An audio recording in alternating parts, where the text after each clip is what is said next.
कोर्डवाडी police station अंतर्गत 192/26 एक गुन्हा दाखल झालेला आहे. त्याच्यामध्ये फसवणूक आणि जादूटोणा कायद्यानुसार गुन्हा दाखल झालेला आहे. मुख्य आरोपी मनोहर मामा भोसले ह्याच्यावरती कंप्लेंट होतं की त्यांनी फसवणूक करून त्यांनी छळ केलेले, त्यानुसार गुन्हा दाखल झाले आणि त्यांना आम्ही ताब्यात घेतलेले. अटकेचं कारवाई चालू आहे. ह्याच्या अगोदर पण त्यांच्यावरती 21 मध्ये 4 गुन्हे दाखल झाला होता.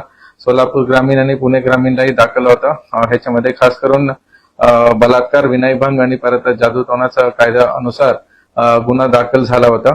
वरिष्ठांच्या आदेशानुसार ह्याच्या गुन्ह्यामध्ये पण आम्ही खोल जाणार आहे आणि आणखी कोणाचाही कंप्लेंट असलं तर आमच्या समोर निर्भयाने तुम्ही यावी पुढं आणि त्याच्यावरती आम्ही नक्की खोली इन्व्हेस्टिगेशन करणार आहे.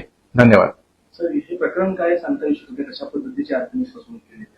ह्याच्यामध्ये ते कंप्लेंट होतं त्यांनी ह्यांना तिथं त्यांचं काही आर्थिक अडचणी होते.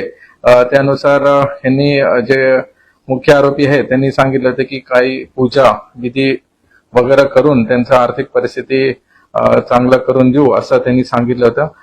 त्यानुसार हे कंप्लेंट त्यांनी दिलेलं आहे. अटकेची कारवाई पूर्ण झालेली आहे का? अटकेचे प्रोसिजर चालू आहे पोलीस स्टेशनमध्ये आणि त्याचा पूर्तता होईल.